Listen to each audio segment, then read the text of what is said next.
Morning, everybody, and welcome back to this week's Job Train How Talent session. A slightly snotty me this morning, which is why you'll see I'm at home and not on Job Train HQ, trying to keep my germs away from everybody. Slightly different approach this morning. You'll see that I'm already joined by Hugh and Martyn from Hollaroo, and thank you both so much for joining us for this morning's session. It's been a really popular one.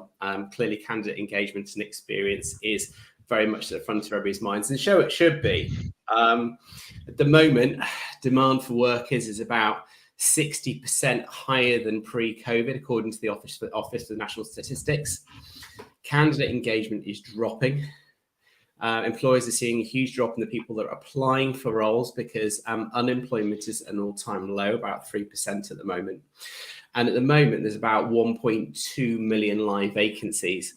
And that was about, to give it sort of a contrast, that was about 800,000 pre-pandemic. So a significant increase from where we were at before. So that means that capturing our potential hires' attention and engagement through the process is now more important than ever. There are a lot of job opportunities for candidates to consider. If we don't act quickly and capture their attention and keep it in a really positive way throughout the recruitment experience, they're simply going to drop out, ghost us, disappear, whatever. So that's what we're here to talk about. Now, before we get started this morning, there is an ask a questions bit to the left of the chat box. Do please ask any questions to go along. We also have a poll running as well. We're quite interested to see how you rate your current candidate experience. We've only got one response in there so far. We'd love to see more. One person who probably doesn't need to be on this webinar because they reckon their candidate experience is excellent. Very, very good. Perhaps we'll get you on screen if you want to put your hand up and we'll ask you about why and how you've made your experience so good. We are live also on LinkedIn this morning as well. Now, before, it's going to be a bit of a different one this morning because I'll let Hugh and Martyn do their introductions in a minute. I believe I'm being put in the hot seat for this one. So Martyn's actually going to compare for today's session. So it'll be uncomfortable already. But can everybody hear us all right that's joined us this morning? Just pop something in the chat just to say you can see us and you can hear us loud and clear. Can you hear us? Something will pop up in a minute. It normally does. I think we're all right. Hugh and Martyn. Hugh, do you want to start first with a little introduction to you? Here we go. Here come the answers. Excellent. Yes. Hi. So yes, I'm Hugh Fordham. I'm the CEO of Hollaroo. Just a bit of background on myself. I've been in the recruitment talent acquisition space for about nearly 30 years now, which is showing how old I am. Originally, I was head of recruitment at Schlumberger, so I've seen, the challenges and how things work from the business side. And then I moved into HR technology end of the 90s, so helping to build one of the very first applicant tracking systems back when applicant tracking systems were the new kid on the block. So I've got a lot of experience on that side, and then set up Hollaroo mid 2000s, basically wanting to shift the focus onto candidate experience and how you can nurture relationships with people over a long period of time, because that was actually the vision, when we first started on the applicant tracking systems, and I think we've now got the ability and the chance to really deliver on that early promise. So that's what I'm here to talk about. Well, Martyn.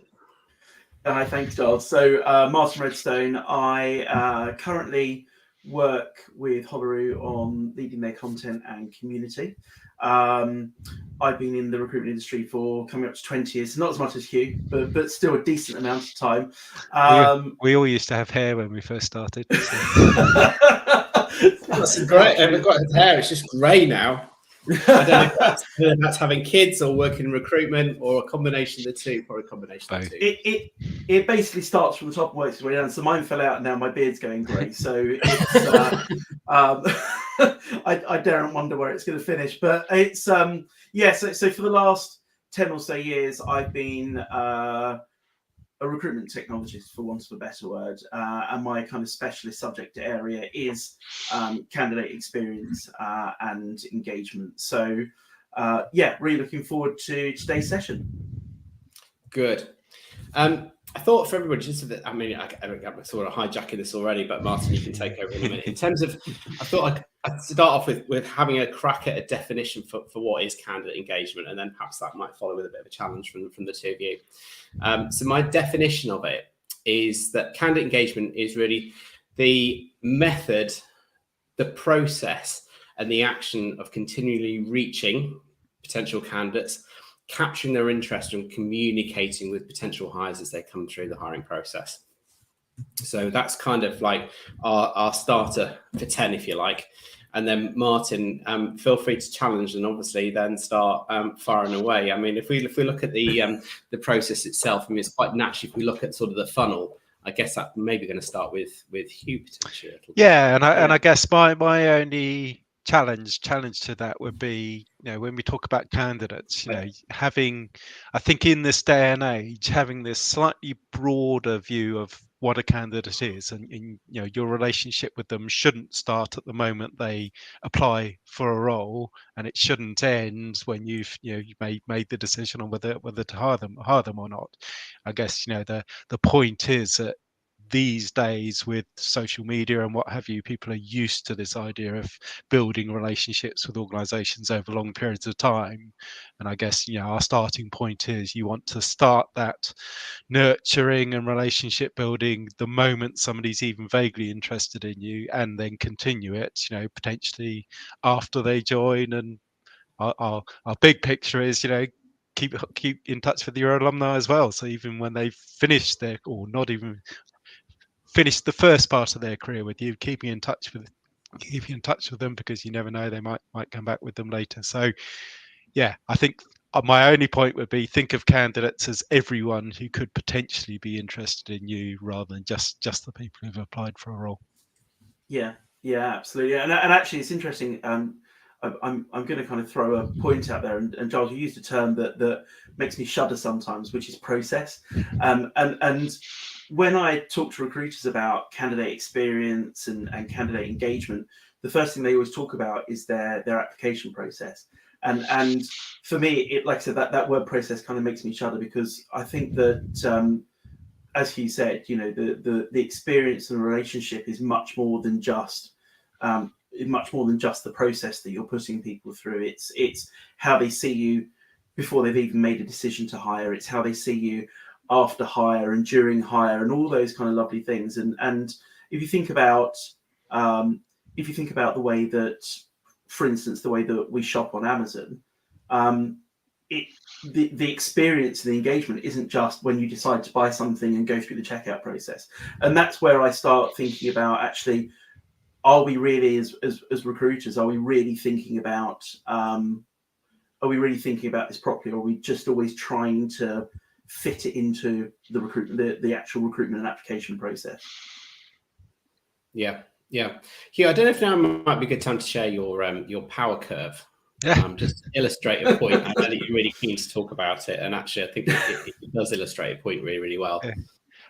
Just whilst we're getting to that, just another point, because your point about, on the demand side, loads more vacancies, people recruiting a lot more. I think the other thing to bear in mind, because obviously, there's a bit of uncertainty about the economy moving forward. So there's, I think that demand side is potentially going to fluctuate a bit over the next few years.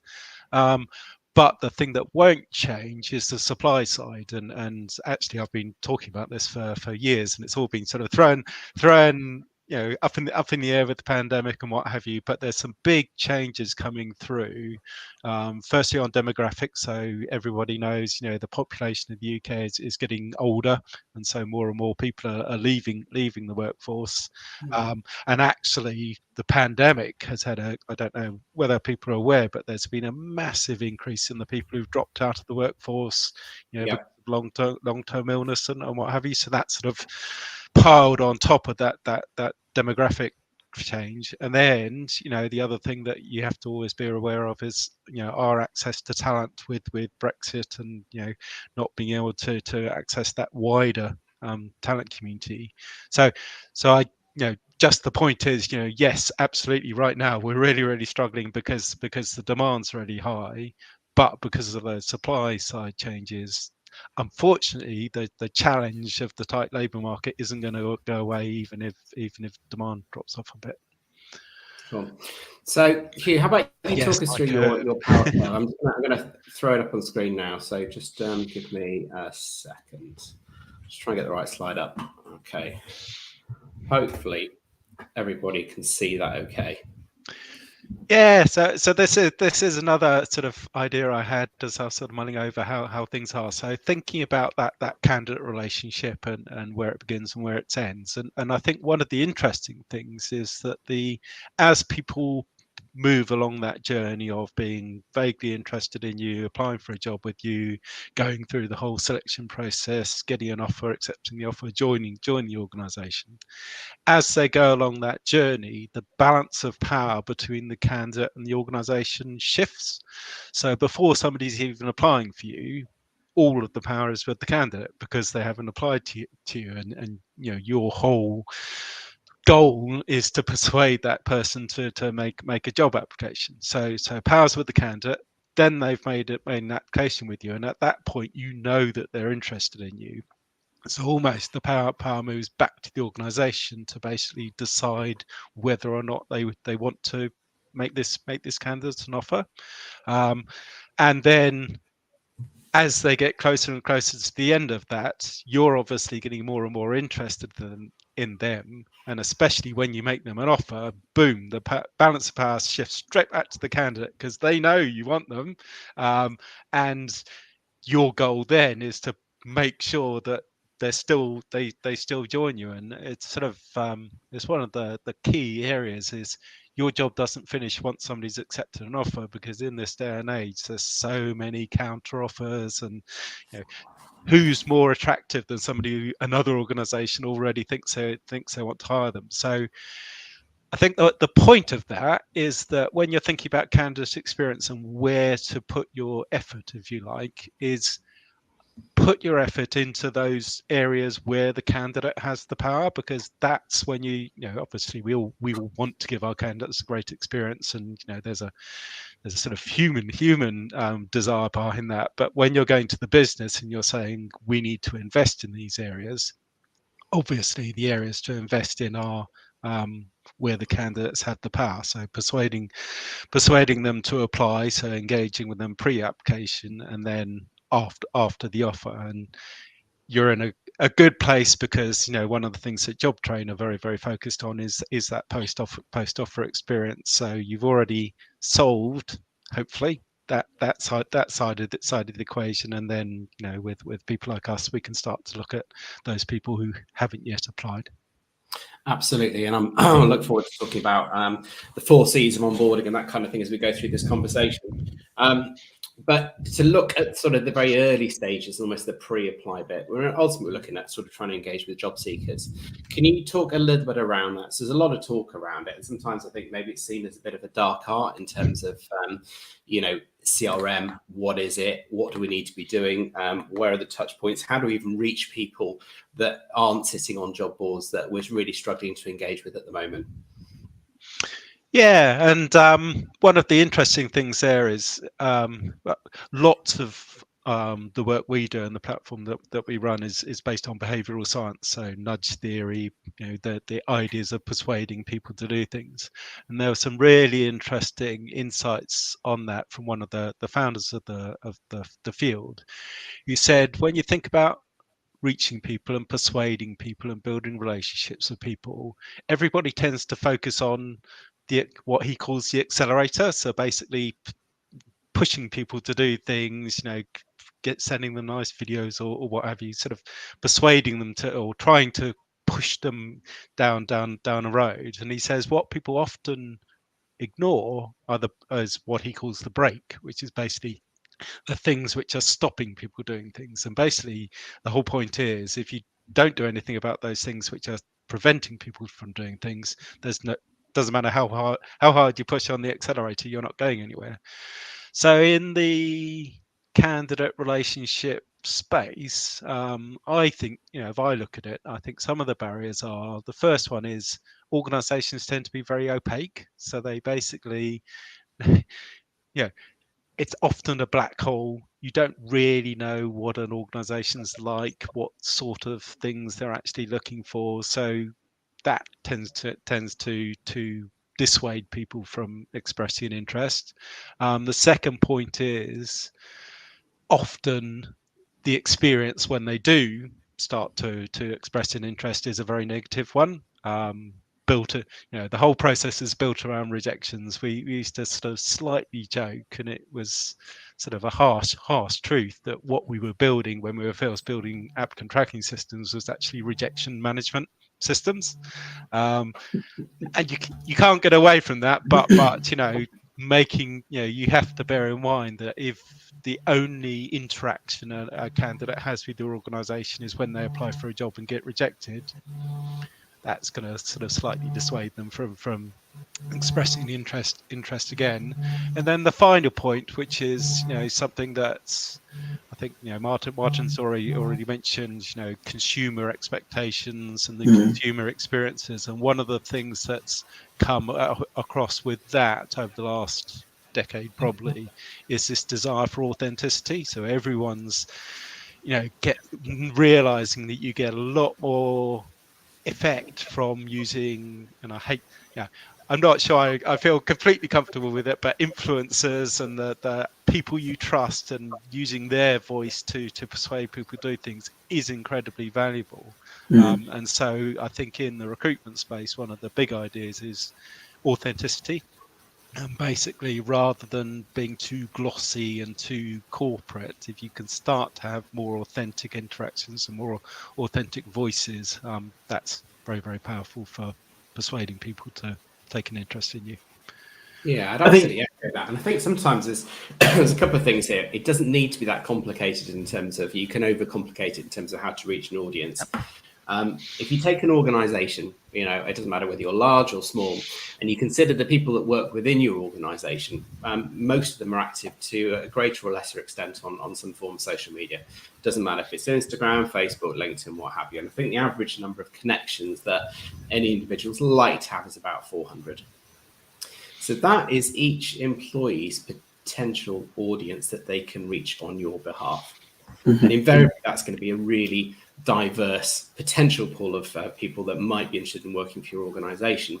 And if you can find a way to, again, I don't like the word very much, but authentically reach those people, but use your employees to share workplace stories, content, updates, anything that starts to engage and start to generate a degree of interest in people and potentially working for your organization, then that is really, really powerful.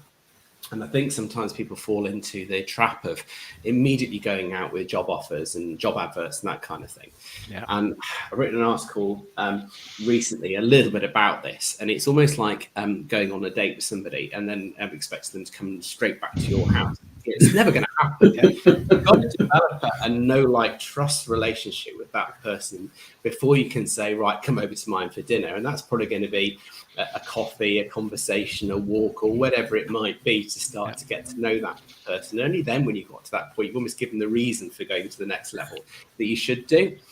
So I think it is really about thinking of it, very much putting, like you said, Hugh, putting everything that you do is very much putting the control in the hands of the individual, the job seeker, so that they can engage on your terms and in your way. But you've got to inform and educate and get to the point where they might want to engage with you at some point. But social media is a really powerful way of reaching a really wide audience, and harnessing and using your employees is almost like supercharging your marketing activity or reach is a very simple and effective way of doing that.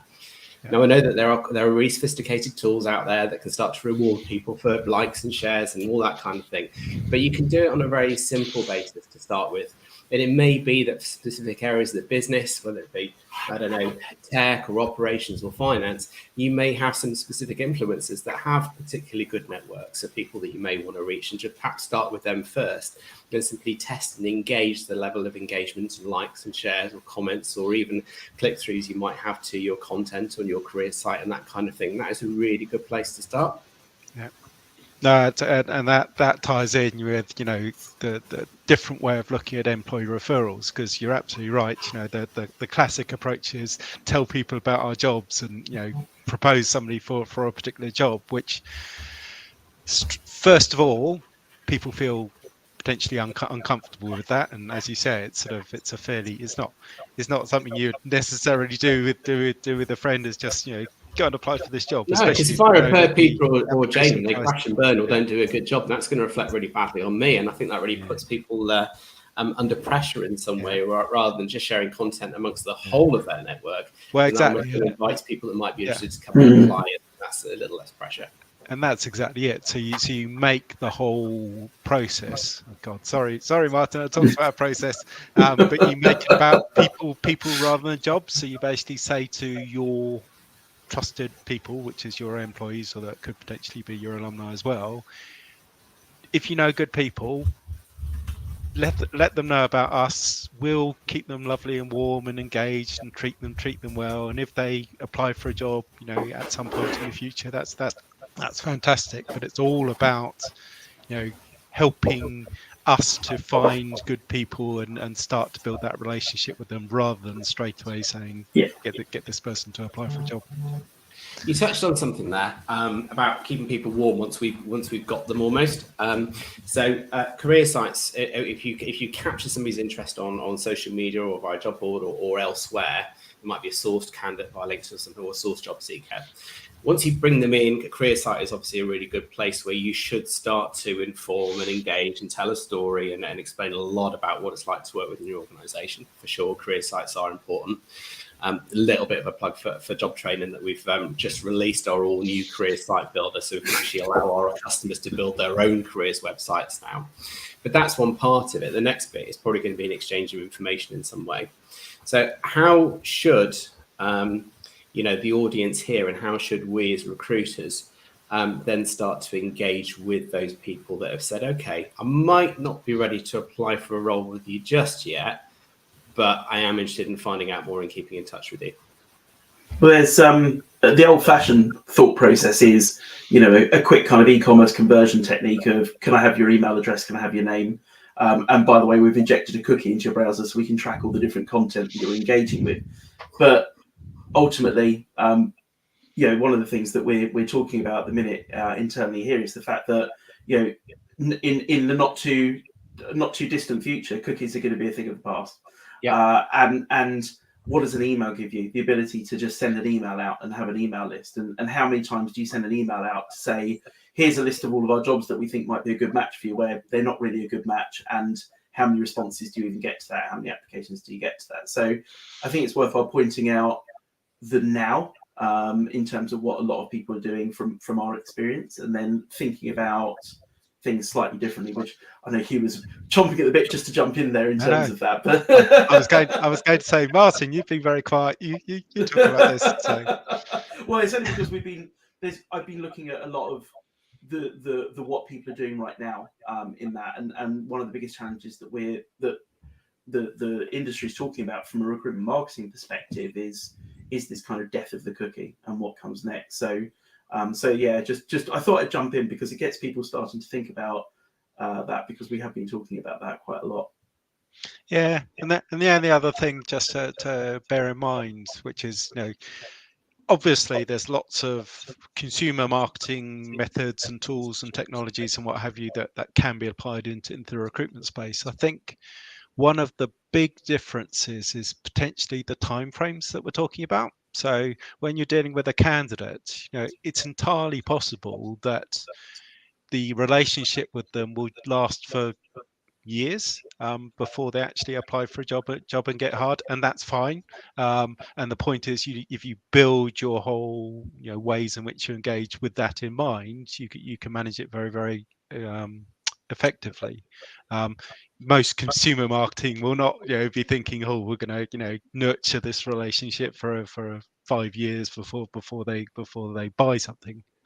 So I think sometimes, I guess one of our ethos is be gentle and be respectful, and basically recognize that people change over time. And that doesn't just mean that they gain more skills and experience, although that's interesting. Their circumstances can be completely different from, oh, I'm vaguely interested in this organization. Tell me a bit more about it, but I'm perfectly happy where I am, to, I really, want to apply for a new role. Tell me where I can fit in your organization right now. And that's a whole spectrum, and being able to adapt to that over potentially a long period of time is very, very important. Yeah, I mean, you mentioned the sort of the old approach of simply just firing job alerts out to a load of people that might have expressed interest in working for you, and how that's probably not going to work. How can you make sure that that is more a little bit more subtle, a little bit more meaningful, and also a little bit more targeted to the individual and what they may be interested in? Yeah, well, I guess, our starting point is put all of the control into the hands of the candidate. So rather than trying to guess what their situation is or what they might be interested in, you give them the ability to tell you, and give them the ability to adapt that over time. And broadly, it's about saying to the candidate, look, we want to tell you more about us, but if you can tell us, what you're interested in and where you are in your candidate journey, we can then make the experience right for you. You're absolutely right. If all you do is get somebody to fill in a form and then start sending them jobs, that gets very old very, very quickly, and you will put off that person over time. So it's about asking them and then saying, okay, we're fine with you not wanting to apply at the moment. So here's some interesting projects that we're working on, and here's some interesting insight into how we treat our people. Here's how the business is doing, etc., etc. So making the comms about something much broader than just current opportunities. Yeah, it's making it relevant as well. That's the other big thing, is that we talked earlier about influencer engagement and showing kind of real voices of organisations to people who show interest. But it's also about that relevancy. There's no point in having all that audience and showing them a real kind of employee talking about software development when actually you're targeting more kind of project managers or maintenance people or what have you. So it's also about making sure it's relevant, making sure you understand, like Hugh said, the interests and the hopes and desires of those people as they kind of join that process. Dare I say it? And what are the bare bones of information you really want to capture in order to build a pretty basic profile of somebody, and then make sure that information and content you're sharing is targeted and relevant? So I would be more extreme than that. I would say at the beginning, literally all you need to know is their name and contact details, because you may have somebody who's completely passive. They're just vaguely interested, and I know from many years of working in the industry where you're getting people to fill in forms, literally every single additional piece of information you ask for means you lose people. So our starting position is, at the very least, you just want to have a way to contact that person and have a way to engage with them.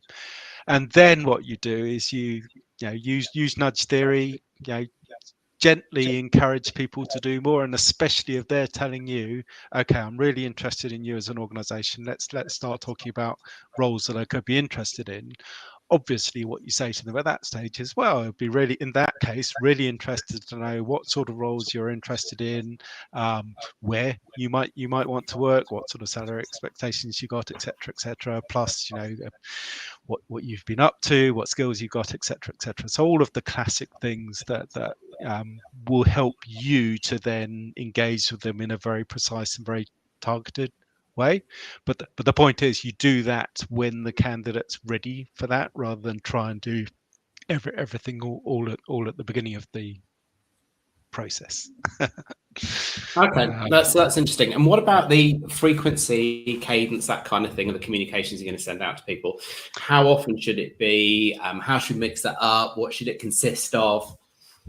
Yeah, and we get asked this question all the time, and I don't know how much we want to delve into this, but absolutely that is the classic CRM approach. Is you've got somebody, so therefore you need to be communicating to them, and you need to be communicating with them every 2 weeks or every month or every 2 months or whatever.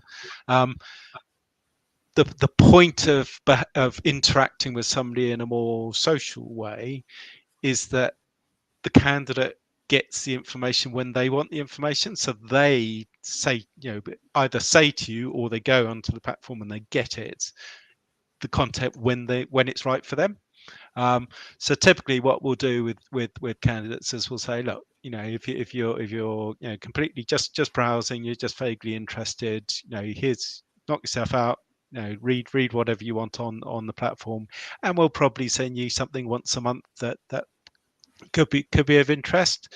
And then when they start to get more interested, and they tell you they're more interested, then you kind of say to them, well, you're obviously ready to go, so as soon as something that we think's relevant to you comes up, we'll tell you about it straight away. So again, the same as with with the data that you're capturing from the candidate, you want the engagement to be adapting depending on what somebody needs.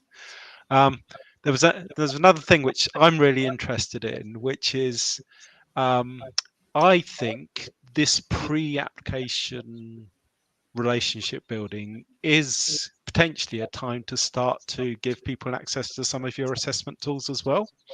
And basically the especially the more sort of career profiling tools, the ones which are telling you where you might fit within the organization.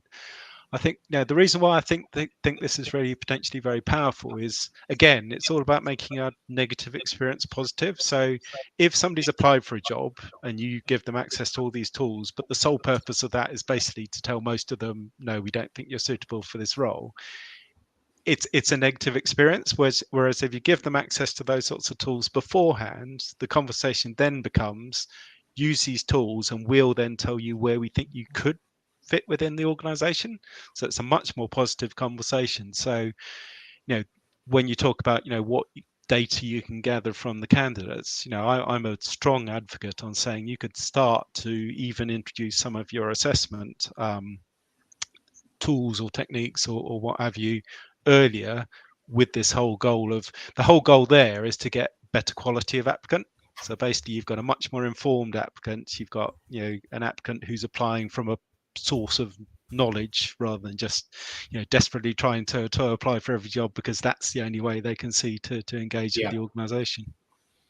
That's interesting. And I guess even if you don't have access or we don't currently use career profiling tools, you could at least share content information about what your typical hiring process looks like and what they can expect from it.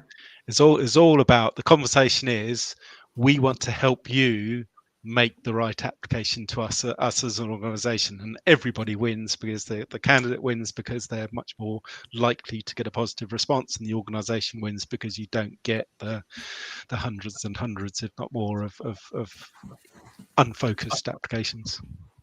Absolutely. And in terms of our journey, we've probably pretty much got to the point at which somebody's ready to apply for a role or search and apply for a role or something like that.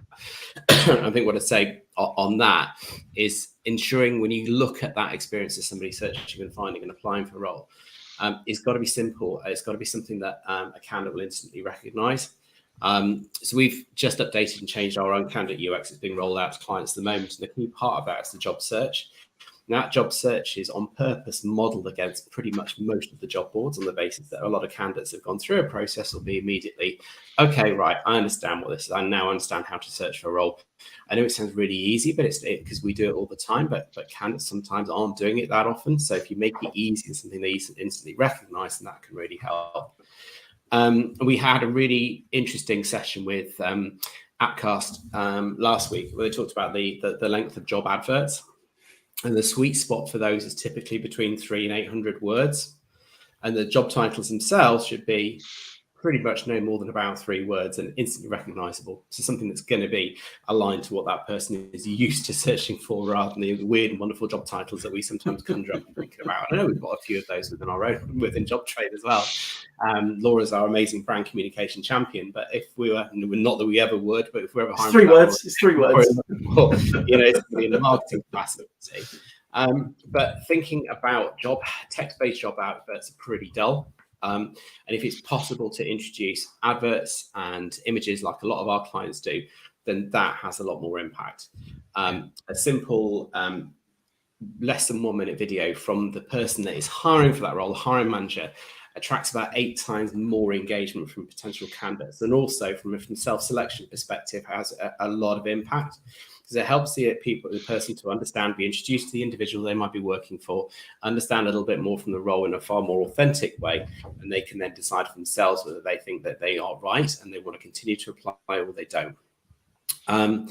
The other thing that we learned last week was that actually, if you just add a few benefits, simple benefits in terms of what you will get in terms of the exchange when you're working for an organization, that can increase the number of applications and conversions by about 55%, which is massive. Obviously, including salary is very important as well, and then communicating that. And then we looked at length of application forms. And this is something we bang on about a lot at the moment. Going back to your point, Martyn, about people are used to interacting with online sites like Amazon, like price comparison sites, and most of those actions can be completed in a couple of minutes. Candidates have the same attitude to making job applications as well. If your initial application form is any more than 5 minutes, or let's say if you reduce the time from about 15 minutes to 5 minutes in terms of application form, you can typically see a jump of about 300% on the number of completed applications you want. And right now, that is really important. Yeah. So if you haven't done so already, one of the key things I would say is put yourself through your own application process. Absolutely.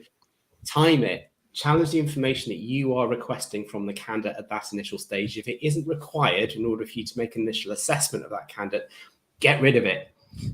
We support a 2-stage application at JobTrain, so you can get the initial stuff first, whatever you need to make that initial assessment. You can ask for the compliancy type stuff like references, like full employment history. All of that stuff can come later.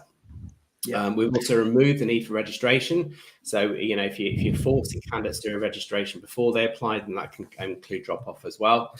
And just set some expectations of people. This application is going to take you this long to complete. And once they have completed that application, then send them a quick email, make sure it's personalized, but tell them what the process looks like. How soon will I hear back from you? What's the process from here on in? How long will it take? And that will help an awful lot with candidate attrition and drop off through the process. It's really just about making sure that the comms that are sent out are simple, they're clear, they set expectation, they put specific timeframes around it, and that helps massively around that process. And I know the other bit, sometimes that experience tends to fall off from recruiter to hiring manager a little bit. There's a lag in terms of how long it takes for that feedback to come from the hiring manager through. And we wrote a whole guide about engaging with hiring managers and having more productive partnerships and stuff. But it is very, very important. But so is giving and getting feedback through the process. So being able to provide feedback to candidates based on perhaps, unfortunately, to echo what you said, Hugh, ultimately recruitment is a little bit of a rejection game. The fact is that if you're hiring for a role, only one person is going to be successful there. It's making sure that every single person that invested their time in applying to you gets something from it. And sometimes feedback is one of the most important parts of that. And there are ways in which you can make it easier for hiring managers to provide feedback, whether that's simply canned responses on a drop-down list or something like that. But think about implementing those and making sure you're sharing it with candidates, and even through the interview process, making sure that you're asking for a little bit of feedback as well. I think one thing to add to that is think about how this whole idea that don't end the relationship when you've reached a decision. So think about your silver medalists. I mean, again, from the recruitment side, everybody knows that if you hire one person, there were 4 or 5 people during that process who were really, really good, and for whatever reason they weren't hard for that particular role. But rather than just say, sorry, we're not interested, if you can invite them back into your candidate relationship platform and nurture them, you'll hire them in 6 months' time when a similar role comes up, or a more better qualified role comes up. So it's about we call it silver medalist recycling, and it's making the most of all this effort you've got into getting people to apply for you. Don't just waste it on all the people who weren't successful. There's some nuggets in there that you want to keep in touch with. Could not agree more. I think we used to look at sort of the funnel, if you like, people dropping out at the bottom end when they were no longer required or needed or what have you. But I think most people, more and more of us now starting to see that is cyclical. those people that come out at the bottom can very easily should be put back into the top in some meaningful way. And that, as you said, Hugh, isn't just specific to people that have expressed an interest or applied for a job with you, but also people that have worked for you as well. Alumni are really important, and the best people that have worked for you on the basis that you leave on really good terms can be your biggest promoters, because nobody understands the experience of working for you and can better communicate it than people that did work for you. And equally, if you've left on good terms, there's every chance that they might return to you. For example, my alliances manager, Susie, is a fantastic example of that. She left us sadly because of the commute and a lot of traveling and things pre-COVID. Coming out of that, you know, she went back off to work at an old organization. And then as soon as we came out of COVID and suddenly we'd adopted a hybrid model, there was less traveling, a lot of our meetings via Teams and things. We struck up that relationship again. She came back to join us. And, you know, she's back with us, part of the family, performing, and it's amazing to have her back. So fostering those positive relationships with alumni can actually be really, really beneficial. And I'll tell you what, it took her an awful lot less time to start settling and performing within job training than somebody who brought in that had no experience working for us. And it goes back to what I was saying right at the very beginning about, you know, who are your candidates, you know, and it's, if we know that supply of candidates is short, you can't afford to ignore your sources of talent. So, you know, we haven't talked, you know, internal mobility. Your existing employees should be considered to be a source of talent for future roles. Absolutely, your alumni. And these days, I think people, you know, what I've seen over the last decade or so is the standard level of attrition from an organisation is actually much higher than it used to be, and it's for all sorts of different reasons. But if organizations treat somebody leaving the organization, again, not as the end of the relationship, treat it as in a positive fashion, stay in touch with them, keep them aware of what's going on, absolutely more likely than not. I think people who do it well make 15% of their hires from their alumni. So it's, you know, straight away a really important source of talent. And then the other thing is cost as well.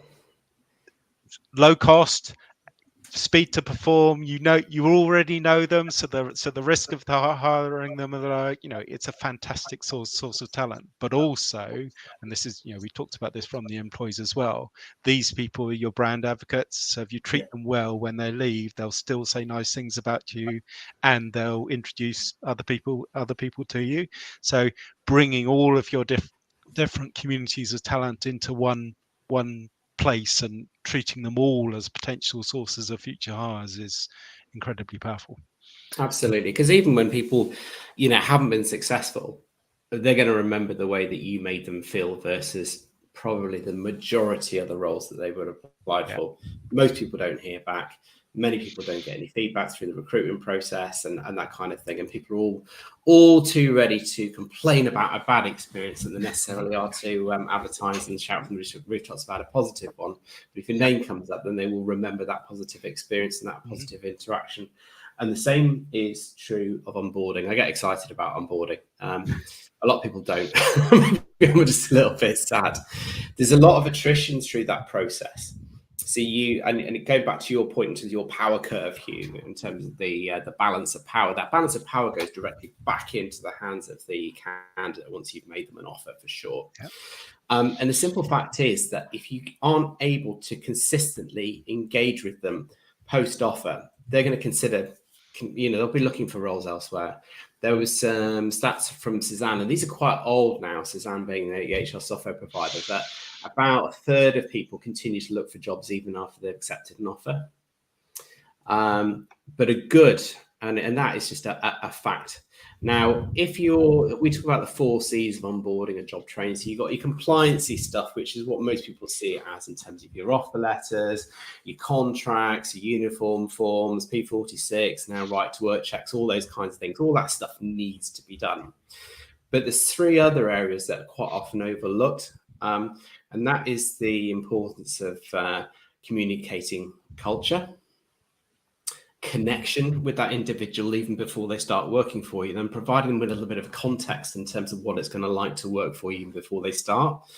And those three other areas are probably just as important from the new hires perspective as the compliance bit, and perhaps even more. The compliance bit is something they simply have to do in order to agree terms with you and give you all the information you need in order to bring them on board as a new employee. But the other three things are so often overlooked. It's something that we try and address within our we call it our welcome hub. And that's essentially an area where there can be video content, comms, who to contact, what to expect on the first day, you know, what to wear, where to eat, all those kinds of things. And the whole idea is about making somebody feel that they're part of your organization before they join you. So it's not simply sign a contract and never hear from us again until your first day, because that creates a gap and a vacuum which can be very easily filled with other people, other job offers and that kind of stuff.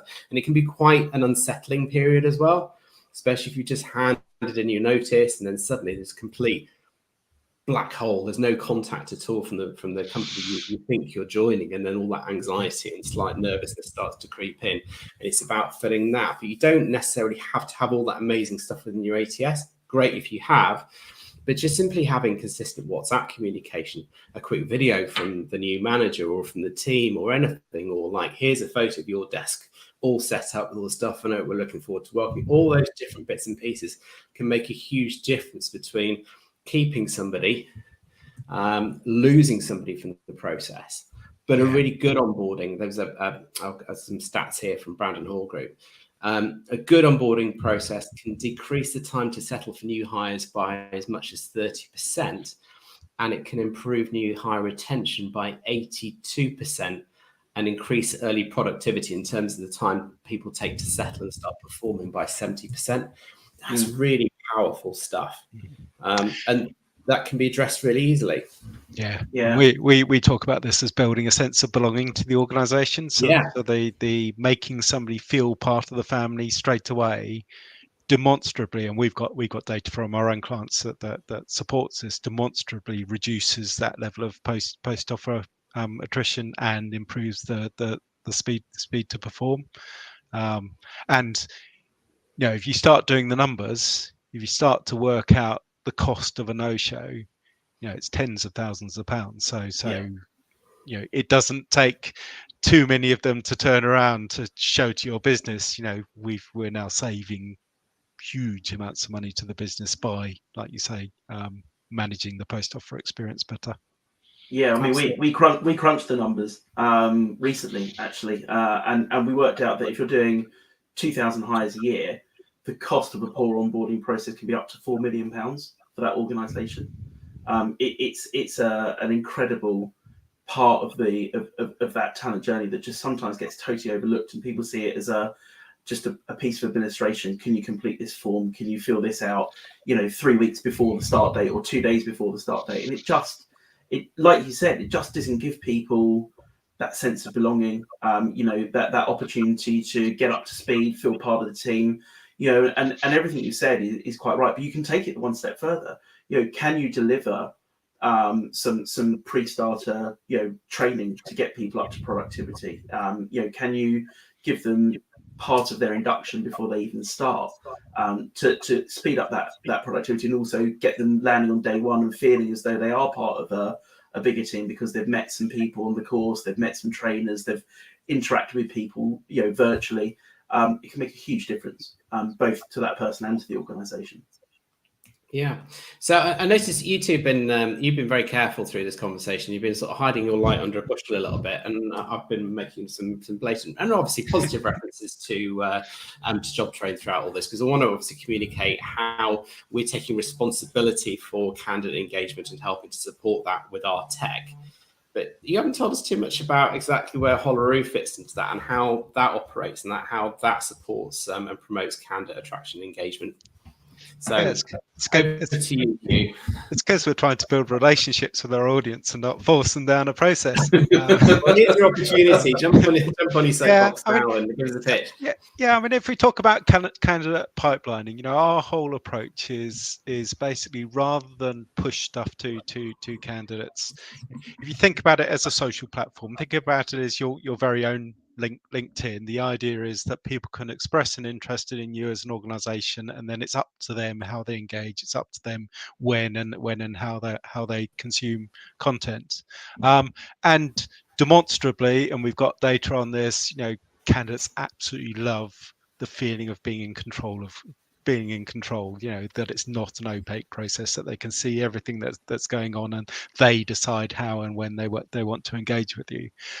But one of the other advantages of that approach is, in contrast to the traditional way of doing a CRM, it's much easier for the recruiters as well, because you asked the question during the talk about how often should we be trying to engage with candidates. And I know one of the common bits of feedback on people who have put in a more traditional CRM is, every month, I have to nurture, I have to create this curated newsletter, and I have to send it out on a schedule and what have you. So it becomes onerous and it becomes resource intensive. So if you think about it, if you instead put it all in the hands of the candidate, and you say to the candidates, knock yourself out, engage whenever you want, tell us what you're interested in, and obviously we can then automate a ton of stuff behind the scenes. You've literally got a system that you can just put up, not put any effort into at all, and it makes your candidates happy. So everybody wins. Your candidates are happy, and your recruiters are happy as well. And the sort of stats that I can talk about. One of our early clients was Network Rail, and Network Rail used us for both employee referrals and talent pipelining. On the referral side, again, this whole idea of making around people rather than just around jobs. They eventually had 30% of their employees introducing people to them as an organization. Wow. So created this massive set of people who were very high quality, because when those people applied for the job, 1 in 3 of them got hired, which is shows how well suited they were. And eventually they were getting 20% of their hires via purely referred candidates. And the thing I love about it is that they were doing all of this, they weren't paying any referral bounty at all. It was completely free. And it's my learning from that is, the success of a referral scheme is not about how much you pay people. It's about, do you have a good company culture in the first place? Because if people are enjoying working with you, they will want they're good people that they know to come and work there as well. And then if you remove all those barriers, if you just say to them, tell us the good people you know, that's all they need to do, you get these wonderful results. And then on the candidate side, I already mentioned it, we surveyed them to basically say, has being part of this network made you more positive about a career with Network Rail? 93% of them said yes, so absolutely loved it. And all of that was achieved without the recruiters doing anything. So it was all entirely self-service, entirely automated. And the point I was making about long-term relationships, basically 20% of the hires coming through the platform were people who've been in there for more than a year. So basically, without doing any work, you'd built these long-term relationships with people, and it's the sort of thing that delivers more and more value every year, because the membership goes up every year, and as you're keeping everybody engaged, you're getting more and more hires. That's really impactful. First off, I would have thought that, and this might be speaking out of turn here, but you'd imagine that an organisation like Network Rail might be quite conservative in their approach, and that's quite a forward-thinking. Well, the interesting thing is that was exactly why they started off. Basically, they're a very interesting organisation, and one of their worries at the beginning was, if we start paying referral bounties, will that, put some people's noses out of joint and what have you. And I kind of said to them, I said, well, if that's going to be an issue, why don't we launch and see what happens if you're not paying people at all? Because why not? And the results show that actually you don't need to pay people. If they're happy and you give them the right tools, your employee referral program will work without having to pay people. That is brilliant, because I think one of the biggest concerns that a lot of TA recruitment teams have is just like, this is yet another hat that we've got to software. So we've got to be data analysts, we've got to be people, we've got to be able to forge productive relationships with hiring managers, with assessors, all this kind of stuff, attract and source. And now suddenly we've got to market to people as well. And it is a real skill. And at a time when recruiters are time poor, to say the least, they recognise the importance of nurturing and engaging with potential candidates, with certainly job seekers, but it just seems like this is something else we've got to do, and it seems hard. Absolutely. So anything that can make it easy is a real benefit and a real bonus. It's all about removing the brakes, so making it easy, and absolutely our starting approach is the system runs itself, so you don't need to think about it. Brilliant. We're running out of time, but the poll, the response is that although we had somebody at the beginning that said, yeah, my candidate experience is excellent, actually 50% have only rated theirs as fair. So clearly we recognise there's a lot of work that we need to do. I really hope that this morning's session for everybody here has been really beneficial. There's some good pointers, some good takeaways. We do have some slides that Hugh and Martyn very kindly put together, which have got some really interesting stats and some lot of pointers in there. So we'll share those out following the session. We always do a write-up of the session. So if you know somebody that might be interested in this, there'll be a write-up. We always stick the old sessions onto YouTube as well. Next week, in 2 weeks' time, all my dates wrong here. There's a common theme going through a lot of this. It's a lot about candidate engagement, reaching wider pools of talent. And on that theme, in 2 weeks' time, I'm really, really happy we've got Bridge of Hope coming on. Now, Bridge of Hope are an inclusive recruitment organisation that focus specifically on quite often the displaced workforce. So they may be people that, for whatever reason, it might be ex-forces, they might have struggled with mental health in the past, they may have even had a history of criminal convictions, that kind of thing. But there's a huge untapped pool of talent that we should be using really effectively. If any of you follow Timpson's at all, you'll be all too familiar with their approach around inclusive recruitment. So delighted to be joined by Bridge of Hope. A really inspiring story. Will really open our eyes to how we can look at inclusive recruitment with a real new lens. So that session's in 2 weeks. So do join us. And that'll be the very last of the year, which is sad. But we'll be back with loads more next year. And we're looking forward to some of the sessions we're running next year. So thank you, everybody, for your time, especially to you, Hugh and Martyn, for yours this morning and all your expertise. Pleasure.